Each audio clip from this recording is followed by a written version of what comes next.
بسم اللہ الرحمن الرحیم الحمد للہ رب العالمین والعاقبۃ للمتقین والصلاة والسلام علی اشرف الانبیاء والمرسلین وعلی آلہ واصحابہ اجمعین ومن تبع بدعوته إلى يوم الدين أما بعد فقد قال الله تبارك وتعالى في كلامه المجيد والفرقان الحميد أعوذ بالله من الشيطان الرجيم بسم الله الرحمن الرحيم إن رحمة الله قريب من المحسنين صدق اللہ مولانا العظیم وبلغنا رسوله النبی الامین المتین الکریم ونحن على ذلك لمن الشاہدین والشاکرین والحمد للہ رب العالمین سبحانک لا علم لنا الا ما علمتنا انک انت العلیم الحکیم یا صاحب الجمال و یا سید البشر من وجهك المنیر لقد نور القمر لا يمكن الثناء كما كان حقه بعد از خدا بزرگ توئی قصہ مختصر۔ عزیزان محترم، بزرگوں اور دوستوں، نوجوان ساتھیوں اور پیارے بچوں، آئیے کچھ کہنے اور سننے سے پہلے ہم اور آپ مل کر حضور رحمت عالم، نور مجسم، فخر عرب و عجم، سرور عالم جناب احمد مجتبیٰ محمد مصطفیٰ ارواحنا فدا صلی اللہ تعالی علیہ وسلم کے دربار پربہار میں اپنی غلامی کا ثبوت دیتے ہوئے ایک مرتبہ جھوم کر بآواز بلند درود پاک پڑھ لیں۔ اللہم صلی علی سیدنا و مولانا محمد کما تحب و ترضا بان تصلی علی صلاۃ و سلاما علیک یا سیدی یا حبیبی یا مکی مدنی یا رسول اللہ صلی اللہ تعالی علیہ وسلم۔ ایک عاشق رسول سے پوچھا جائے کہ محفل میلاد کب تک سجاؤ گے، کب تک حضور کا ذکر کرو گے، تو وہ کچھ اس طرح کا جواب دے گا: جب تلک یہ چاند تارے جھل ملاتے جائیں گے، جب تلک یہ چاند تارے جھل ملاتے جائیں گے، تب تلک جشن ولادت ہم مناتے جائیں گے، تب تلک جشن ولادت ہم مناتے جائیں گے۔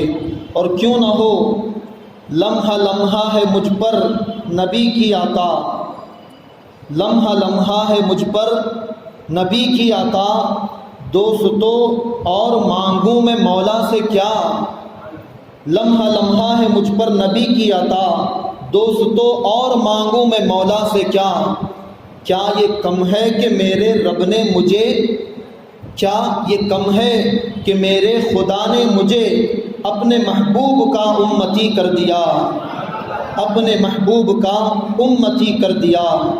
سبحان اللہ، یہ ہمارا نصیبہ بڑے عروج پر تھا، جس کے تصدق اللہ نے اپنے محبوب کی امت میں پیدا ہونا ہمیں نصیب فرمایا۔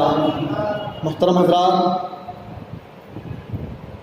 امام اہل سنت فرماتے ہیں، سنتے ہیں کہ محشر میں صرف ان کی رسائی ہے، سنتے ہیں کہ محشر میں صرف ان کی رسائی ہے، گر ان کی رسائی ہے لو جب تو بن آئی ہے۔ محشر میں اللہ تبارک و تعالیٰ کی بارگاہ میں سب سے پہلے شفاعت کرنے والے، سب سے پہلے کلام کرنے والے ہمارے آقا صلی اللہ علیہ وسلم ہوں گے۔